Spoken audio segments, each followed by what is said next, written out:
Ah, you know what old Jack Burton always says at a time like this? Come on, then. I'll bite your legs off. I can take it. Great power comes great responsibility. We have a fault. Get to the chopper! And leave. To the flesh wound. I am the father.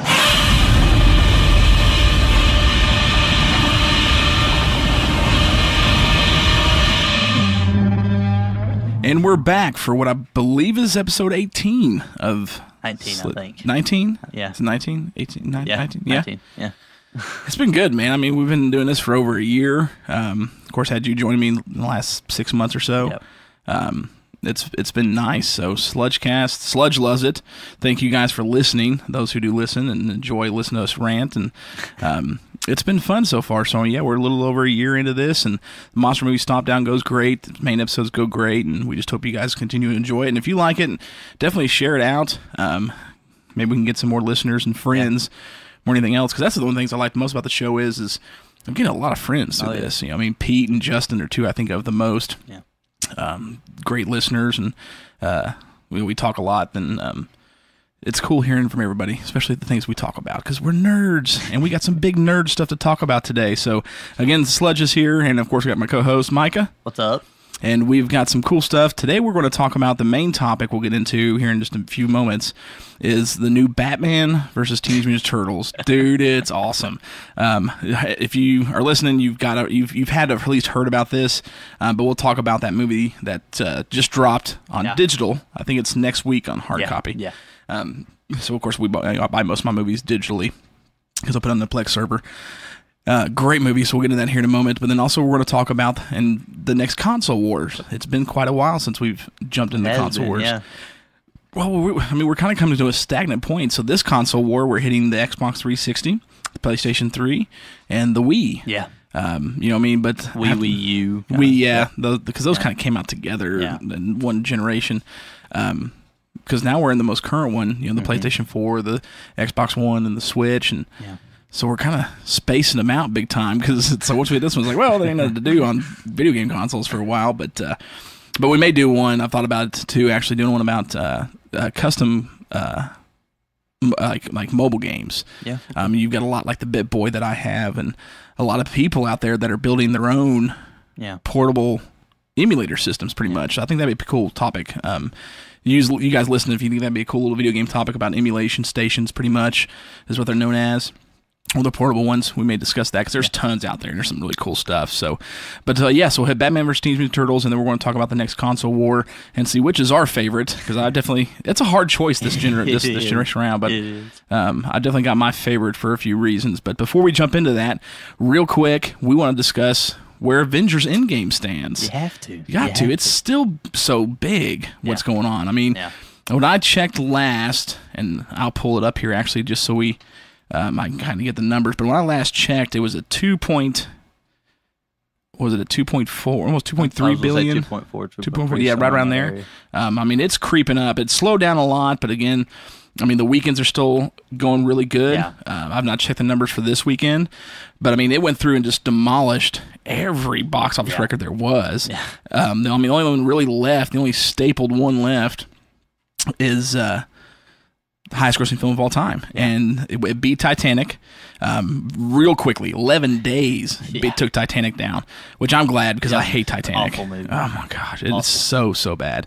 It's the highest grossing domestic film of all time. I mean, it's done as of May 17th. I've got Box Office Mojo. So for anybody who wants to know where we may get some of these numbers sometimes when it comes to the movies we talk about, Box Office Mojo is my go-to. It's the best. It is. I mean, they keep track of all the current things that are going. They even do a lot of predictions, and they work with the companies that do that. So you want daily numbers and all the records information, boxofficemojo.com is definitely the place to go. So, but right now they're stating as of the 17th, which is yesterday, domestic total for Endgame was 748 million. So, I mean, that's the highest domestic. Worldwide, it's getting so close. Worldwide numbers is 2.542 million. Okay, so it's, let's see, so 2.5, almost $2.6 million, and it's got to top Avatar to come to number one. Yeah. Avatar did worldwide $2,787,000,000, so 2.8 million. Okay. I mean, so 2.8 billion. I'm sorry, for Avatar.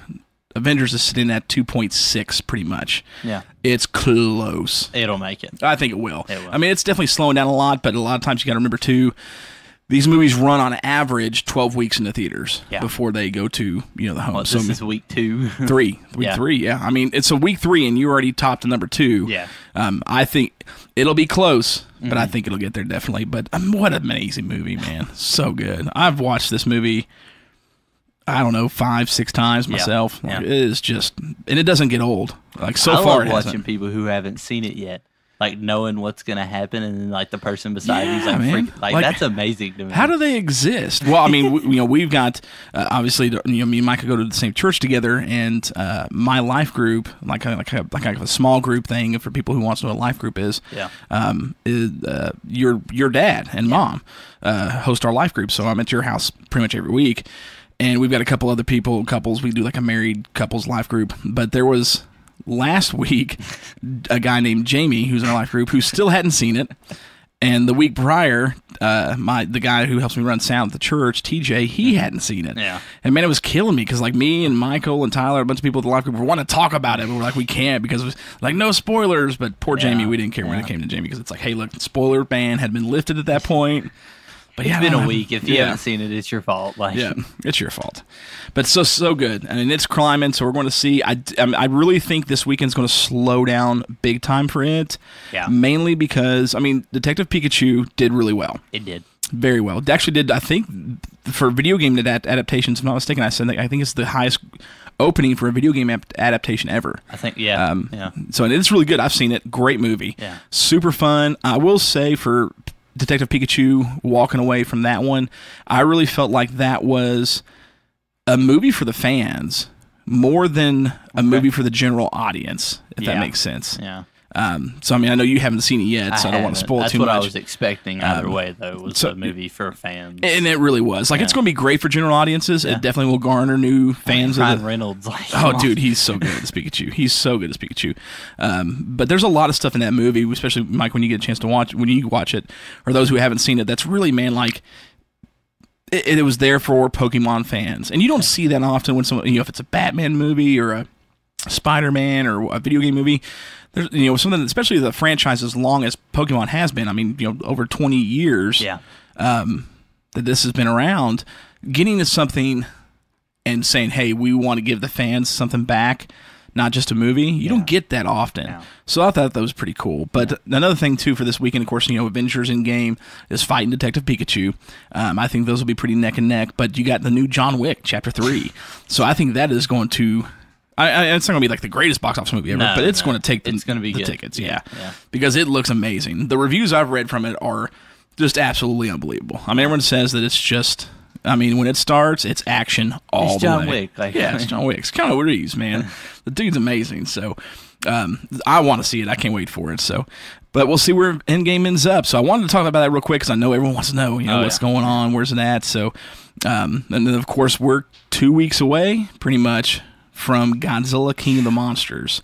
And I think that's going to be the next box office smash. Yeah. It's going to be Godzilla King of the Monsters. Aladdin's going to do good. Actually, Aladdin comes out soon too. It comes out the week before Godzilla. So I take it back. Aladdin will be the next big box office movie. Yeah. Like big movie. Not like John Wick or Pikachu, like Avengers size. Well, not quite Avengers size, but but I think Aladdin will do good.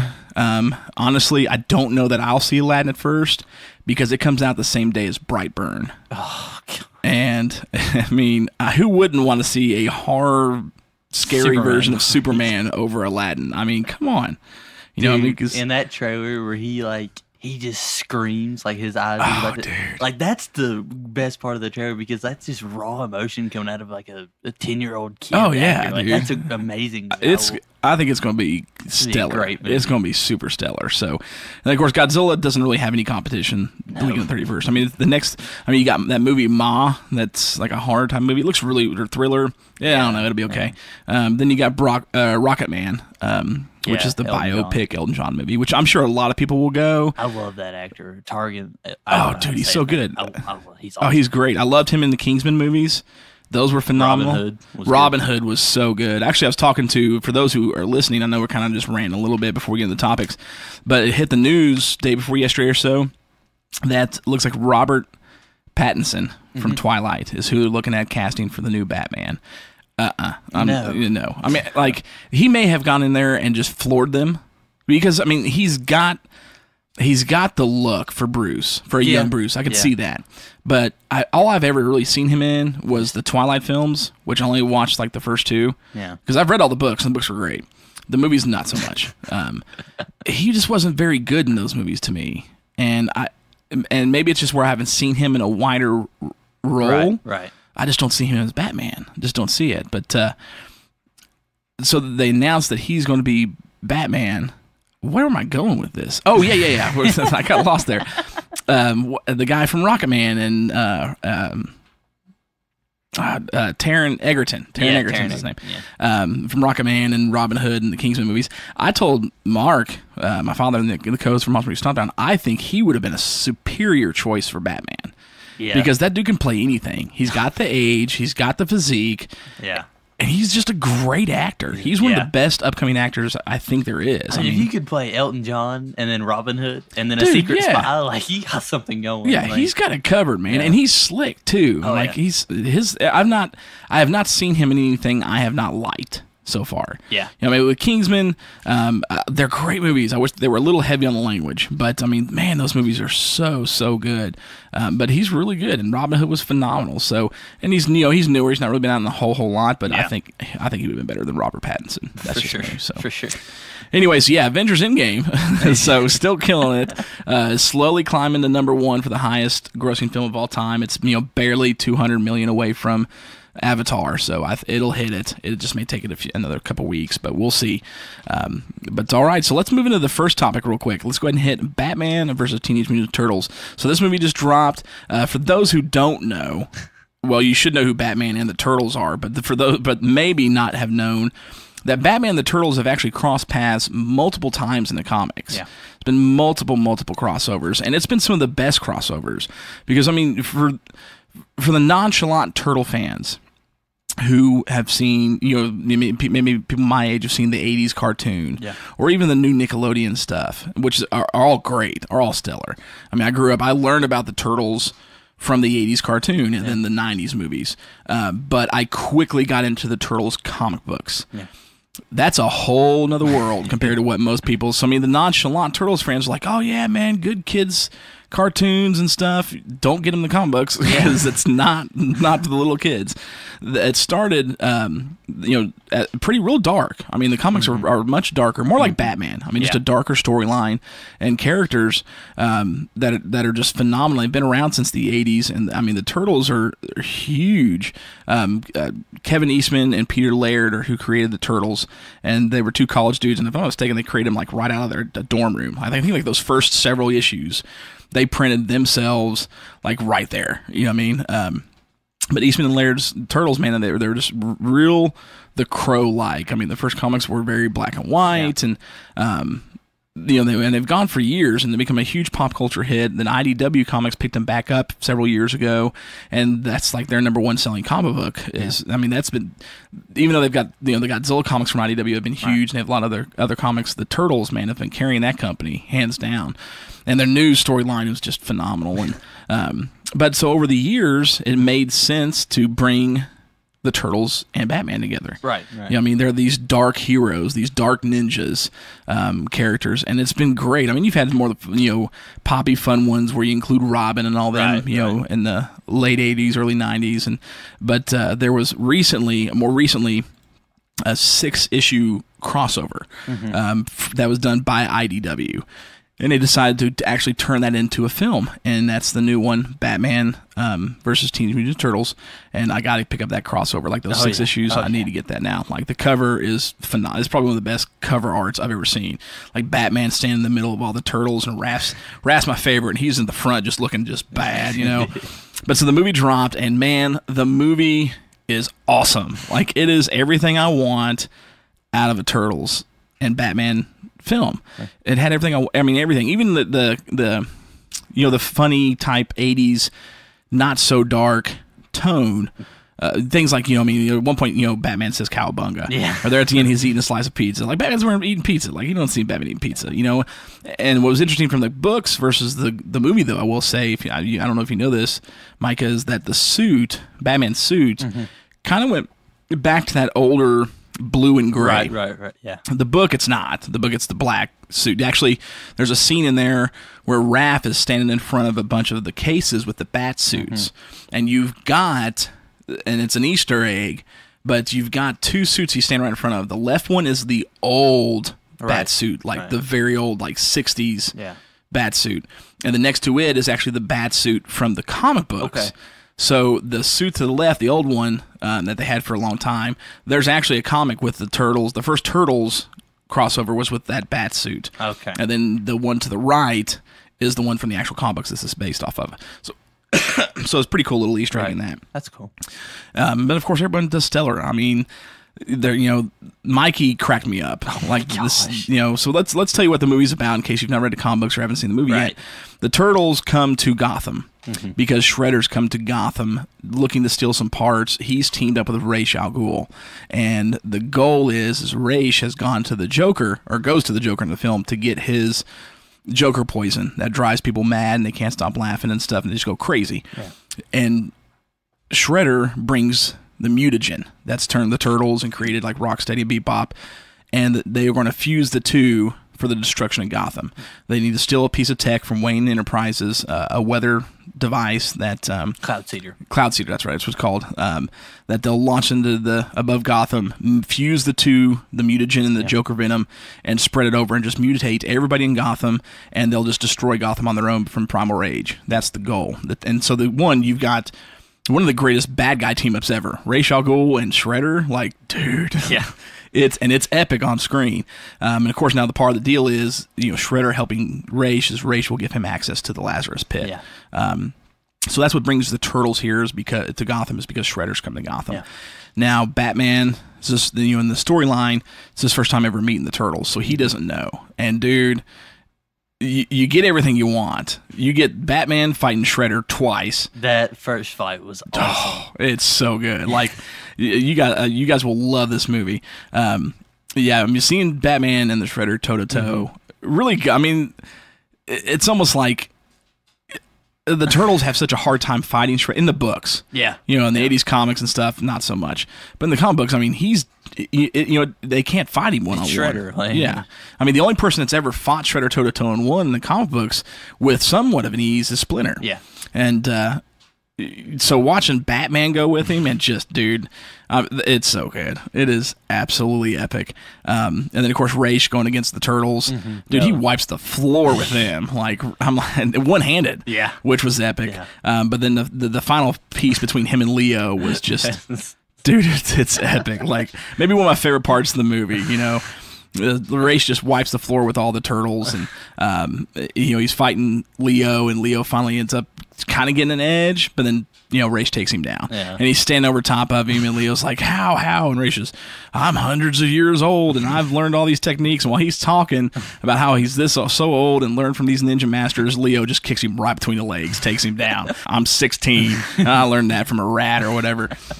So good, so good. So I mean, and you get to see Batman go against the Turtles. Yeah. I mean, when he first sees them, wipes the floor with them too. Dude, he does like with ease. Of course, it's Batman. That's post injury too. Like, that's Shredder right. Yeah. Whooped him, and then he's just. Oh man, that was awesome. Yeah, I mean, because he had Shredder on his ropes, and Shredder pulls out this ancient ninja technique that supposedly can hurt the attacker as much as the opponent. Yeah. And you could tell when he uses it, it damages him too. Well, he falls straight to his knees. Oh, yeah.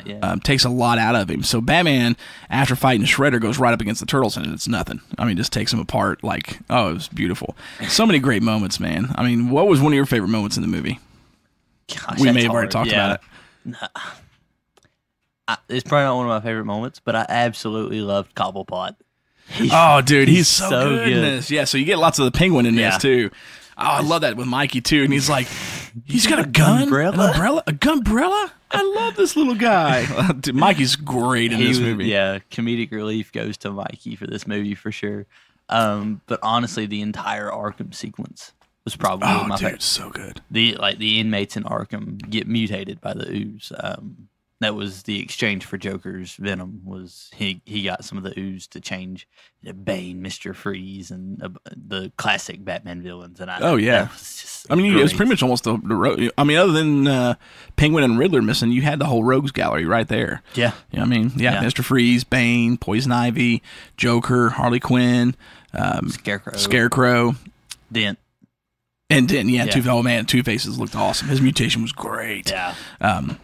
That was an awesome sequence, and then seeing Batman get mutated into like the Man-Bat, that was epic, dude. Just so epic. Kills Mr. Freeze too, like that. I know. I was like, okay, so that's what kind of movie we're watching. This one's a little edgier, you know. I mean, for kids, you could obviously tell they cut back on like the usual language you would expect from like say something like Batman Under the Red Hood, for example. Definitely, and they added a good amount more violence. Like as soon as the Turtles are fighting Cobblepot's men, and Raph just knees that big guy in the face, and his teeth are flying out. Dude, I'm like, okay, so You got that moment too where like Batman's got that foot soldier, and then that's how you see Shredder's appearance, as he throws that ninja star right into his head, blood everywhere. I was like, whoa. Okay. Like, all right, I get it. So some things like that honestly I'm okay with it because it's really the tone of the book. Right. But my only issue with that was it clashed with almost the color palette and design of the characters. Yeah, it almost seemed like and I think that's what this was going for, was like a Nickelodeon show style. Like it kind of looks like the newer style of Turtles, and so it just it's like if you took the crew who did Batman Under the Red Hood or Son of Batman, it's like you had that crew who was writing and acting, but then you had Nickelodeon's crew who did the artwork and put it together. Yeah, that's really what it was. Yeah, it really seemed like it. So the artwork was great, but fantastic. There was those moments where they clashed, where it did clash a little bit. Where I think they should have been like, hey, Nickelodeon's just giving the Turtles over, because they own the rights to it from Eastman and Laird, and really let that crew who does those Batman movies run with it. I think it would have fared a little better. Which would have been good. But I mean, you got such a big kids appeal too. You do. That I can see why they were like, we got to hit both audiences. Because that's probably the smarter move. Yeah. Because if you gave them like a Batman on the Red Hood or Son of Batman, it's definitely not as kid friendly. Yeah. But man, it was great. I mean, there's so many great moments in it. I mean, Gavin's been running around here for the last 2 days. That part where Batman finally says "Cowabunga," and Raph comes out of nowhere and he says "Cowabunga," and Shredder's like "Cowabunga," and then Raph comes flying over and it's like, "In your dumb face, Shredder," and breaks his mask. He keeps running around all day long. "In your dumb face, Shredder." I'm like, Kevin, quote another part of the movie, man. But he loved it. It cracked him up. But it's such a good movie. So good. The only part that lost me is when the mutated T-Rex came out. Oh, yeah, dude. Like, that was... I was like, okay, the elephant was cool, but no, this is just... It just didn't look that great to me, when I saw him, like, oh, yeah, no. Because I thought it was cool with the ninja mask still on, and then it took the ninja mask off, and I'm like, no. I'm like Leo, like, really? Like, but, it was great. Every moment of that movie was super good. The pacing was awesome. I mean, it ran through and hit all the key parts of the 6 issues. So it's such a good movie. And I did like how each Arkham inmate's mutation reflected their self. Yeah, like, definitely. Joker, you think of him as a snake. Like he's just a backstabbing, manipulating guy. Harley's just his lapdog. Yeah, and she was like a dog hyena type creature, which I think blended both. Yeah, his lapdog and the laugh was perfect. I mean, Mr. Freeze being the polar bear, that was great. Cool. Scarecrow being a crow, Bane being the tiger. Oh yeah, dude. I don't really understand that. It was like he was like a lion type, not a lion, maybe like a cheetah or a panther. Yeah. He was a powerful cat. I love that part though. Where he's got Donnie, and he's like, "I'm the one that broke the bat," and he tries to break Donnie's back like he did Batman's, but the shell just cracks his knee. I was like, "Yes, that's awesome." Donnie's design was one of the things I thought was kind of. I did like the fact that each of the turtles seemed different. And very much so. Raph had that more square, just. Yeah, that Arnold Schwarzenegger head, definitely. Leo was circular, like kind of near perfect for what you think a turtle should look like. Mikey had his dents and dings like he should. Yeah, and from all the skateboarding. Oh man, and him and Alfred. Oh my god, are so good together. I mean, there's a great scene in the movie where Mikey is skateboarding around the house and Alfred's not having it. So I mean, it's so good. You guys have got to watch it. Great movie. I really hope it opens up to more. Because I would love to see. I honestly would love to see a more darker adult cartoon like the other Batman anime ones, only because of what I've seen in the past. Yeah. I mean, especially with the Turtles. I mean, if you do, when you look at the Turtles and the originals or even the new ones by IDW, I mean, their first 2 years of existence, I think, it's just 3 of them. Right. Like it's Leo, Donnie, and Mikey, because when the lab accident happens where they're created, Raph is separated from him. Mm-hmm. So Raph spends years on the street by himself, alone, with this memory of a family, and that's where he meets Casey Jones. Yeah. But that really is what it's missing. Yeah, I think. Yeah, and that part's great because that really builds on why Raph is the way he is. Yeah. And I think they go into that a little bit when he's trying to convince Batman to let him go. They did. I've done the solo thing forever, and I miss my family or something Dude, like that. My only disappointed moment in the film was then, because it's great. Because I mean, Batman ends up telling him you got to go, and no, Raph's the one that steps up. Yeah, no, we do this as a family. We're and the moment he grabbed Batman and turned him around, I was ready for that Pentecost moment from Pacific Rim. Number 1, you don't ever touch me. I was like, dude, because everybody in the room was like, I was like, dude, it's so good. And they didn't really clarify on Robin, because we got Robin and Batgirl too, and they're great in it. I love Robin in this movie. I love the fact they made him Damian Wayne. That I thought was awesome, but they never really cemented or really talked much about that, other than the moment where he gets up to Batman, and Batman's in the Man-Bat form, and he calls him father. Yeah. And I'm like, oh, okay, this is Damian. Because they never address which Robin it is. No. But you hear those 3 spots. There, Ra's al Ghul makes a comment about Batman always using kids. Yeah. Does he need to lose another? So when he says that, I'm like, okay. So that was a low blow. I'm like, real low. But also we know this isn't Jason Todd. Right. So I was like, I didn't figure. And then also the hood that he wears too. He's fine on Rage. That's kind of Damian Wade's trademark. But there was there was nothing brought up because Raish is Damian's grandfather. Right. Nothing really brought there. But then you get that moment at the end, when they're about to leave, and Batman's like, "You can't leave. It's pizza time." Which was a cool little fun, with the '80s Turtles, for the kids. But you see that moment with him and Robin where he gives them the pizza. I'm like, okay, yeah, definitely this is Damian, which is pretty cool. So, but. Yeah, you guys got to watch it. It's so good. I hope it opens up to more. Oh, yeah. I'd love to see them give the older fans a little bit more of what we would have liked to have seen. Yeah. But, I mean, still, just the fact that you got Batman, his Rogues Gallery, and the Turtles on screen. Yeah. I couldn't have asked for more. So, anything else you want to say about that movie? The Fly, Baxter Stockman. Baxter Stockman, yeah, was fantastic. Oh, dude. I don't know why I didn't bring him up. He really is. Did you? I am hostage. He's like, don't worry, I've been with them for years and they've never paid me. Mark that on the hostage. Add that to the list. Or like when Robin goes to face him, he's like, prepare yourself with anything you got. And he's like, I'm not with blah, blah, blah. And it's a puking and passing out. And Robin's you were a severe disappointment. Yes. So good. Yeah, Baxter's great in it too, man. It really brings the best of both worlds. Yeah. And puts it together, and they did a really phenomenal job with it. I mean, I was very happy with it. Like I said, I couldn't complain whatsoever. So it was stellar. All right. Well, before we get into the console wars, of course, it's that time for another song here on SludgeCast, and I've got some close friends of mine, Dustin Simpson and Chad Griffin from a band called Awaken. Toured with them before when I was in the protest. Just real good friends of mine, super talented dudes. They're in a band called Awaken. We've played a song of theirs earlier, in one of the earlier episodes, but they're fixing to come out with a new album called Identity, and I'm stoked for this album because these dudes are super talented. I mean, one of the best bands I've ever heard. I love listening to them. Every song is a 10. You know what I mean? Just one of those dudes. It's like they're so good. And they got a new song called Face of a Ghost that they just released, preparing for the new album coming out, and it is stellar. So if you haven't heard of Awaken, if you've been listening to this show since the beginning we started, you've heard them at least once. Go check them out. Give them a like on Facebook. Give them a lot of love and support because these dudes are top notch, super stellar. They're from the Nashville, Tennessee area, and this is their new single, Face of a Ghost.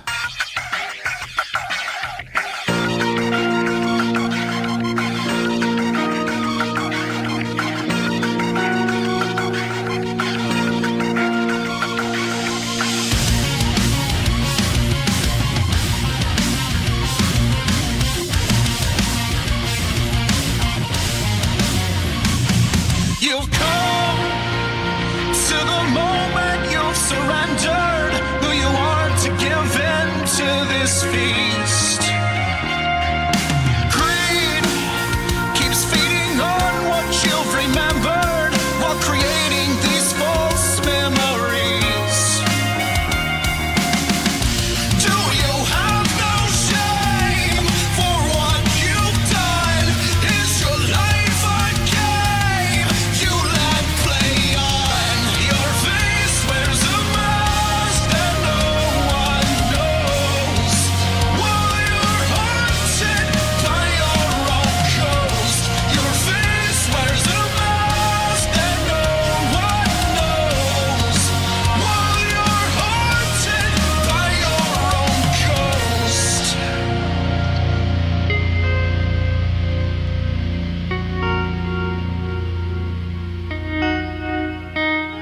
You stand in front of the crowd, awaiting the genuinely. You hide behind these blind intentions while someone is pulling your strings. Do you have no shame for what you've done? Is your life a game you let play on? Your face wears a mask that no one knows, while you're haunted by your own ghost. Your face wears a mask that no one knows, while you're haunted by your own ghost. This facade that is never what it seems. Behind the mask that keeps pulling strings. Your face wears a mask that no one knows, while you're haunted by your own ghost. Your face wears a mask that no one knows, while you're haunted by your own ghost.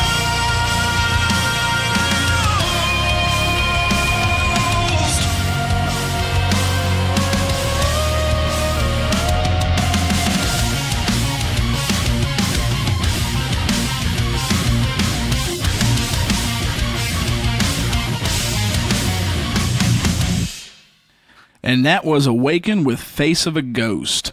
Great song, great band. Man, like, they've got, this will be technically the third album, I guess, and everything that they've come out with is absolutely stellar. You've got to get it all. So check them out. And all right, so we're back with the second part of the show, Console Wars, man, and this one's difficult. It is. We got this generation. We've got the 360 against the PlayStation 3 against the Wii/Wii U, because they were kind of done together in the same generation. And I mean, they all came up pretty close to each other. Now, the 360 got the head start. The 360 by Microsoft, of course, their follow-up to the original Xbox. I thought had, like, I mean, of all the consoles for this generation, since Xbox was brand new with the Xbox, when Microsoft was their first console, I felt like they had the most expectation. For sure. This round. I mean, big time. Because I'm like, man, how are you going to top the Xbox? Because the Xbox was, I mean, that was hard to top, when it comes to, that and the PlayStation 2 and the GameCube. So I think they had the biggest expectation, in my opinion. PlayStation, I knew was going to it's PlayStation. They kicked rear PlayStation. end. Yeah, they've been kicking rear end since their first console. And then, of course, Nintendo this is where they really, really changed things. Yeah. They went a completely Nintendo's always done that, but they went a completely different route with the Wii. And it worked for them. Very well. Very well. I mean, that's the first time with the Wii, because, PlayStation and Microsoft and Sony had to catch up a little bit. They ended up creating the Kinect for the 360 and the Move for the PlayStation to do those things like the Wii remotes can do. I mean, the interactive capabilities. And if it wasn't, I don't think, for the interactive capabilities of the Wii, what it kickstarted, we would not have what we have today with the PlayStation VR and everything else. I mean, they really... It was the start of everything. Oh, yeah. Started big time. But so the 360 came out first. The 360 actually came out November 22nd of 2005, but was almost, a year later, you hit the PlayStation 3 and the Wii came out, almost at the same time, both of them November of 2006. So the 360 had a year's jump start on as far as sales. Now the 360, of course, was a stellar machine. I mean, everything's, you've got that new, now you're going to 3.2 gigahertz power core, processors and half a gig to gigs of RAM. Same with the video. I mean, the graphics in this generation just shot through the roof. Yeah. Oh my gosh, the graphics were just absolutely unbelievable.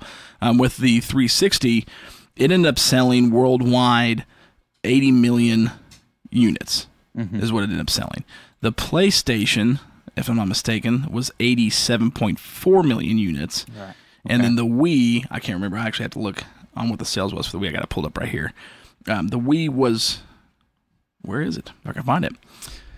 It was not quite as much, in my opinion, if I remember looking at it correctly. It was a little shy of the rest of them, because I want to say it was like 70-something million.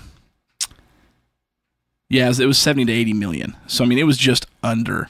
And I think because it was so different. Now, things changed because the Wii U came around and jumped the sales up a lot more. So, let's go through with the Wii last. Okay. Because there's so much to change. Yeah. And after we discuss these things, we'll talk about what our favorites were. The PlayStation 3 and the 360 were very close in the type of consoles that they were. Yeah. Now, the PlayStation 3, I think, had one little boost to it, that being the Blu-ray built in. Yeah. Because Blu-ray at the time was a new medium, because you had that little, the HD discs, that came out right in that, DVD hasn't ended, but right before Blu-ray HD video came out. And it ran a short run because Blu-ray was right around the corner, so it was kind of just honestly a waste in my opinion, because it didn't do 720, but it didn't do 1080 like the Blu-ray could. So Xbox not having that was the first hindrance, I think. Yeah. Now, of course, they came out with the HD player add-on, which didn't last long because HD didn't last long.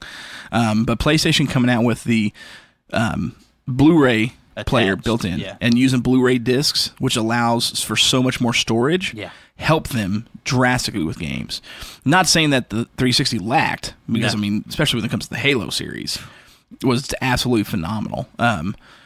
But when you look at games even like that was on both consoles, let's say Diablo 3, which was huge for me because I'm a huge Diablo fan. And anytime I get a chance to just hack and slash and butcher some demons, I'm all in. And especially with the Diablo, because I like the medieval storylines and stuff. But when you look at the two, because I own the PlayStation 3 and I own a 360 and still own a Wii, I had Diablo 3 for both systems. And I will say that the PlayStation 3 version looked slightly better. Right. And I think it's because it had the bigger disc and slightly better things under the hood, but having that extra storage space for software graphics and things that you need really helped, I think, for them. So, I mean, very, very similar consoles. Yeah. I mean, disc-based, had great hard drives. One of the perks, I think you mentioned to me, was the networks. Yeah. Xbox Live versus PlayStation. PlayStation Network was free. Yeah. That's huge. But that also had its hindrances because Xbox Network always seemed better.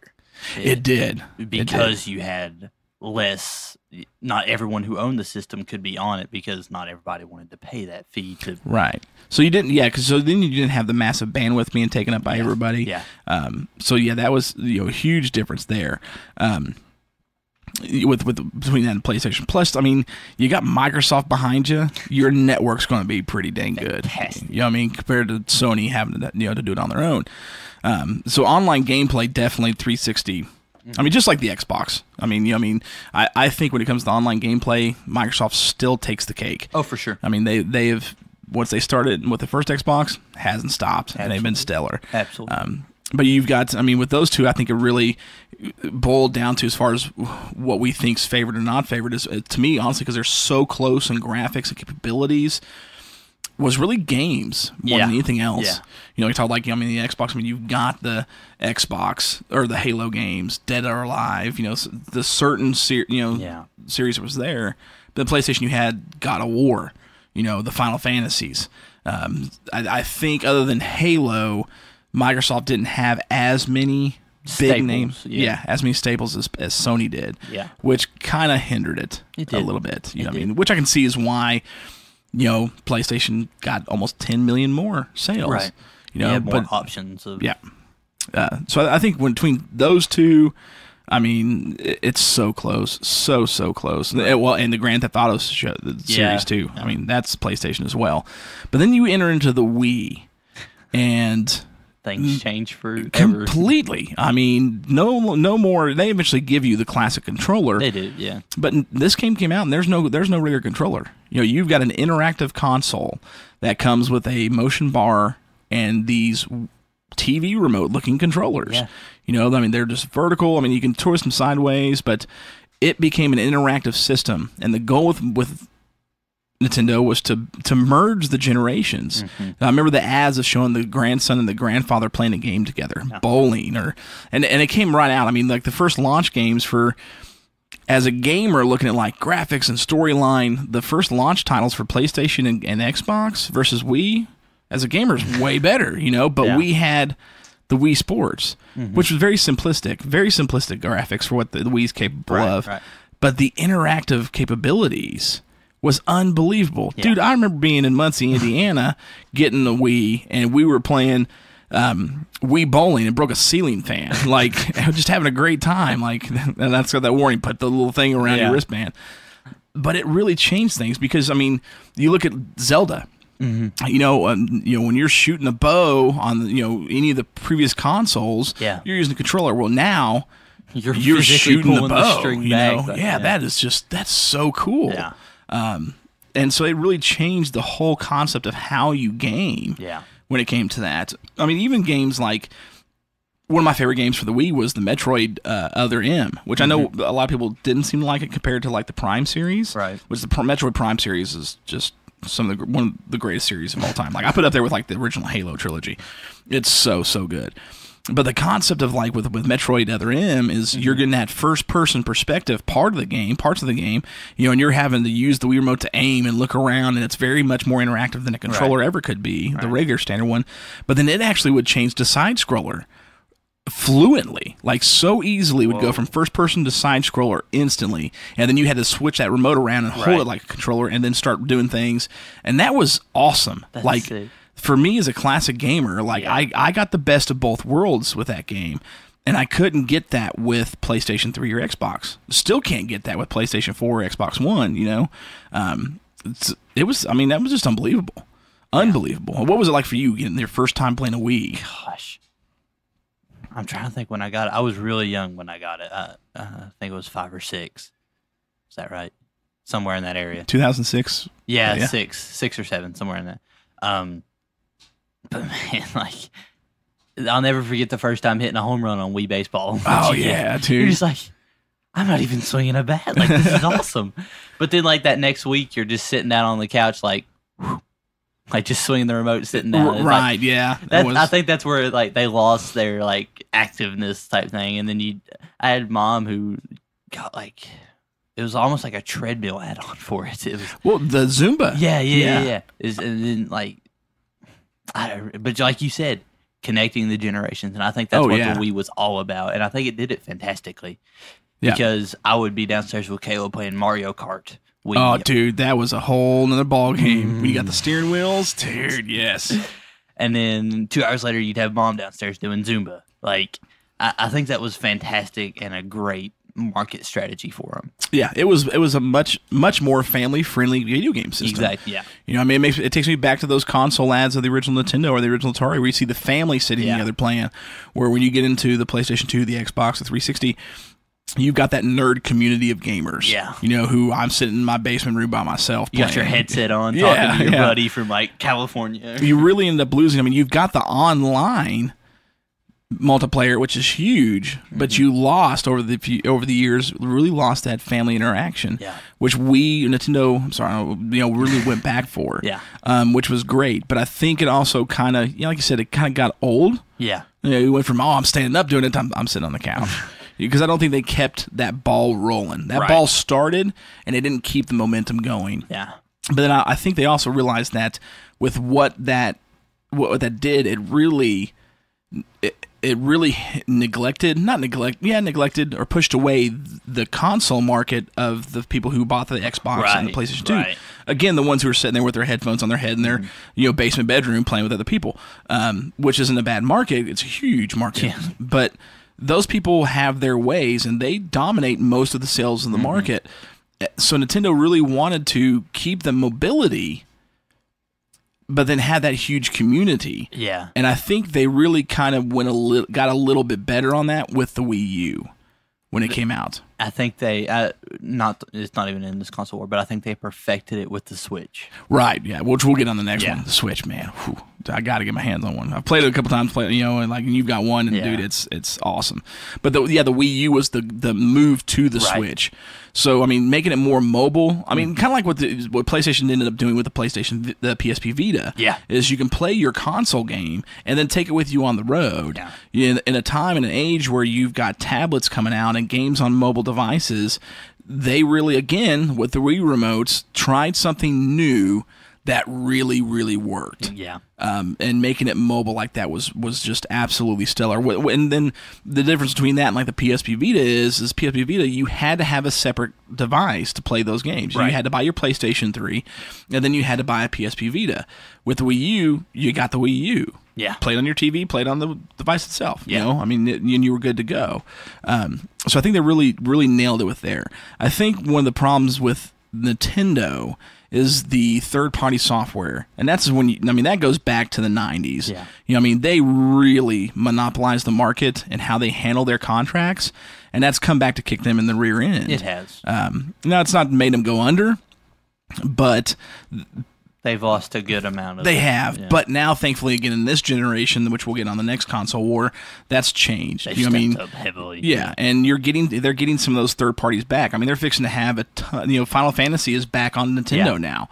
You're getting there's tons of Final Fantasy games coming out for the Switch. They're bringing back Pokemon. Yeah, Pokemon's back on that one. Blizzard's brought Diablo to the Switch. So that's the first time Blizzard's ever done anything with Nintendo. I mean, they also just picked up probably the greatest game of this new, I don't want to say the past few years, but Fortnite's now on the Switch. Yeah. And that's the biggest player base that a game has probably seen since Halo. Yeah. So I think that's made the current competition in this console, the current generation, a lot more competitive. Exactly. Now they're getting that back. But as far as this generation here, it was competition. No, there really wasn't. I mean, you got the 360 and the Wii, or I'm sorry, the 360 and the PlayStation 3 really hit the market of who was paying for games. Yeah. Those nerd community, again, headphones on, playing massive multiplayer online games. Yeah, us. We're the biggest market. Yeah. And they marketed to them solely. Nintendo tried something that was successful, but not quite as successful as they were hoping. Right. And bringing that family interaction back, which I think is great. Yeah. You know what I mean? Yeah. And we've got the Wii, and we'll still play the Wii and stuff. And I love the adventure games, and the graphics were phenomenal on it. And the modability for the Wii is way better, than the PlayStation or 360. You can do a lot with it without having to break open a console and solder something. So there were three great systems.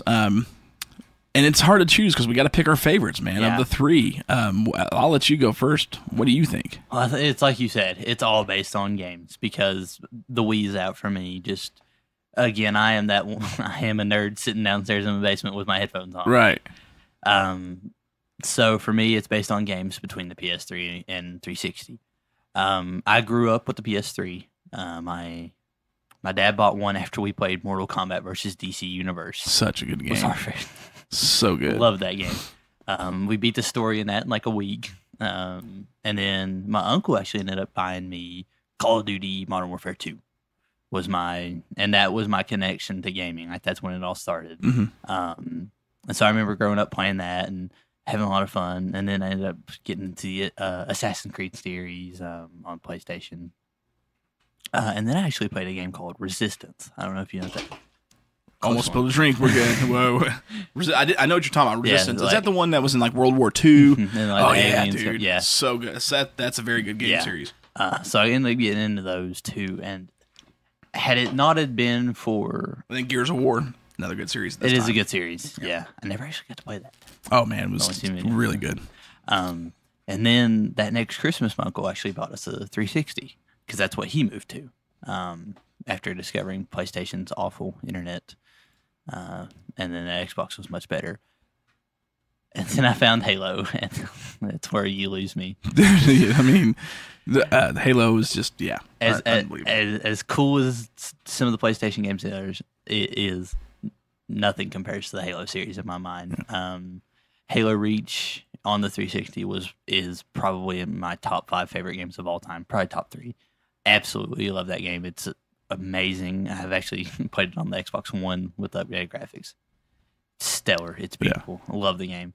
So with all that, 360 is 360. probably, So, which I can see, man. And it's tough with these three. And I have to correct myself. I was wrong. So the initial release, because I looked at the numbers from 2005 to 2013 for console sales. Oh, wow. And PlayStation 3 had the most. But I just, while we're talking, managed to pull up the final numbers, and the Wii didn't, went on a little longer. The Wii, as of March 31st of 2016, sold 101.6 million. So it sold more units than the other two. I was unaware of that. Yeah, the longer it went on, I think the need, like not the need, but like the want, just wow, what did I miss out on? Like, right? really cool. Yeah, it is, and I'm with it. I mean, I definitely. I did not realize. I thought it was sold less, but again, I looked from up to the same time frame to 2013, but up to 2016, it sold more units. 20 million units in 3 years. That's crazy. That's insane. Yeah. So we retract that statement as far as which one sold the most. Definitely the Wii. I mean, hands down. And it was tough for me because I mean, the 360 I loved. Yeah. But it really boiled down to me between the Wii and the PlayStation. Right. Because I grew up with the older consoles where you played as a family. And so I loved what the Wii did. And the Wii had its moments like Twilight Princess. Twilight Princess, the Zelda Twilight Princess on the GameCube was great. But when you play it on the Wii, dude, when I got to use Link's bow for the first time, I mean, that rocked my world. Yeah. And then games like Metroid The Other M, to me, was just, I know it wasn't a huge thing for some people, but I absolutely loved it. And then Resident Evil being redone, Resident Evil 4, which is my favorite of the series, being redone for the Wii was huge because I love the way the control system was. So it was, I wanted to lean towards the Wii. Right. But the way I've always gone, or always go, at least for me, is really playability of what's available, or replay value. And there are 2 games for the PlayStation 3, because one of them is on the PlayStation or the Xbox 360. But there was two main games for the PlayStation 3. That's replay value. I've not hit yet because then I've played these games over and over again. Now I do want to state too, PlayStation 3 brought out Alien Isolation. Yeah. Now why Alien Isolation was on the 360 and the PlayStation 3, that's the first games in System Shock 2 where I was terrified as a gamer. I remember hiding in a locker for like 10 minutes. Dead Space for me on 360. Oh, man, that's such a good game, too. Man, that's such a good game. And Doom. I mean, 360 had Doom 3, dude, and that was so good. Which, I mean, Xbox had Doom 3, but they did the high-def stuff, which I loved that version better.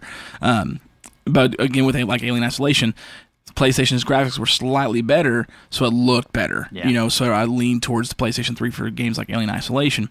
But to me, what it boiled down to really was the God of War series and Diablo. I mean, because you got Diablo on both, but it still looked better on the PlayStation. Right. And this is the one time and only time anyone will ever hear me say this, because I despise the PlayStation's controller setup with the 2 analogs at the bottom. Oh, it's awful. I hate that. I like the. I've always liked the Xbox or the Dreamcast. The way the Xbox's controller set up now. Centered, yeah. Yeah, that's to me is where it's at. I mean, they got that new customizable PlayStation controller. It's like $150 or whatever. I want to get because then you can change where your pads are at and stuff.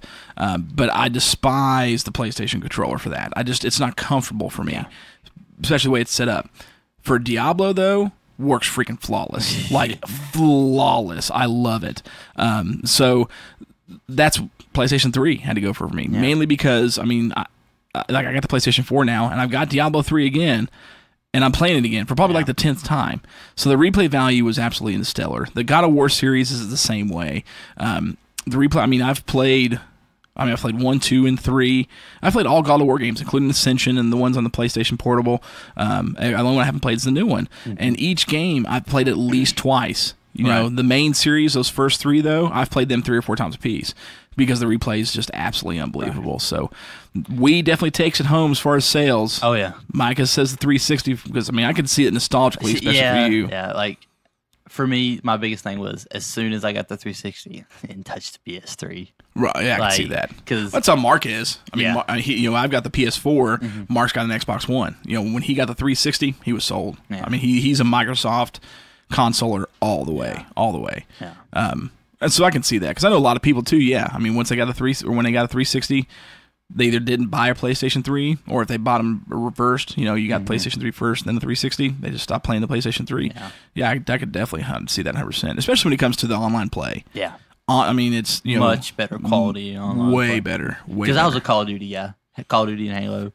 I remember staying until like midnight playing Nazi zombies with my friends, and that was where it sold me. It's like, okay, yeah. That's what, and for like the 360 when it comes to the online play, it really didn't because I don't do tons of online play with massive, tons of people. But again, Diablo 3, me and Jada played it. We played that game. I don't know how many hours me and her logged in together. Oh, dude, yeah. There's a picture on my Facebook somewhere where there's a picture of me and her with our headsets on when we were playing it online. Actually, at the time, my father lived in the same house. His room was upstairs. I lived in the basement. And so there's a picture of me and Jada playing Diablo and on my big screen downstairs together, while at the same time, my father's up in his room playing with us while we're online playing together. They're going through a quest, and we loved it. But it really got to the point where me and Jada kind of got like, we're just tired of dealing with these other people. Let's just me and you do something, So I ended up not doing too much on that. But then another thing, too, I liked about the Xbox, I will say about it, even though PlayStation 3's got my vote on this one, was the games that were available. Because I remember as a child, I think we had it for the Genesis. It came out from Genesis and Super Nintendo, but there's a game called Flashback. And one of the greatest games I've ever played. It would go in my top 10 greatest games of all time. Right. And my father introduced me to it, and he absolutely loved it. Microsoft or whatever company put it out, but they only put it out on the Xbox 360 in their store for like $5. They redid that entire game in high definition graphics, and cool. The whole redesign, and it was phenomenal. Cool. So that's the one thing where it's like, man, because that's the only reason why I wish I still had my 360 was just to play that redo of Flashback, because Flashback Quest for Identity is the name of the game. It's one of the best games that's ever been made, in my opinion. So, all right, so we're torn there. That eventually, our top 10 favorite games of all time. We should. We would have to have 2 weeks of prep time because, dude, I've played so many video games. It's like, God, where would I go? Because I'd put some classics on that list for sure. I would.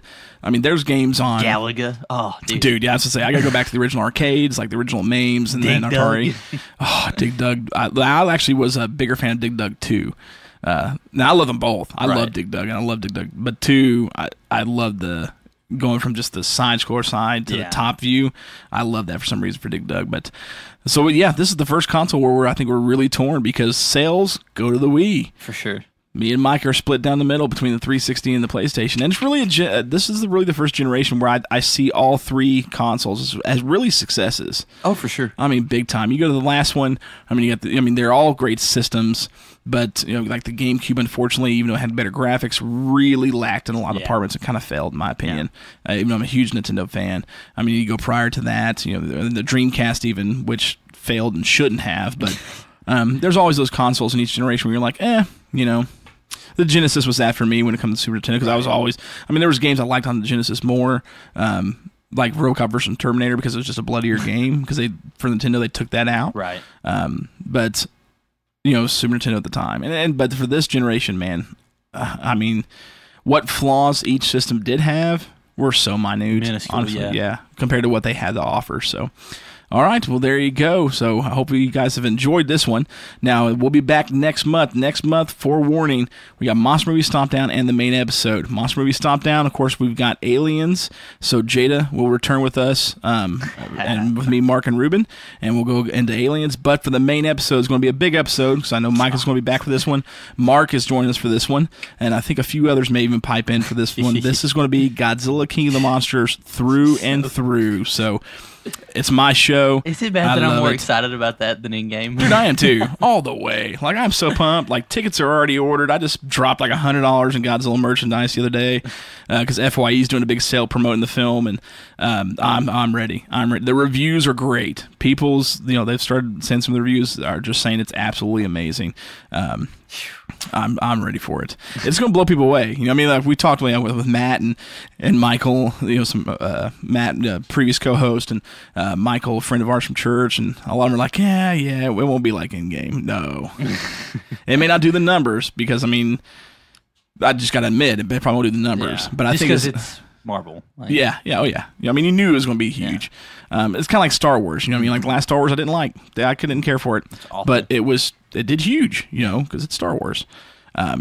But this Godzilla movie, I think, will be the better film. Yeah. Overall, when it comes to, it's just going to be epic. Epic. So, all right. Well, again, thank you guys so much. This is Sludge. This is Micah. We'll see you next month.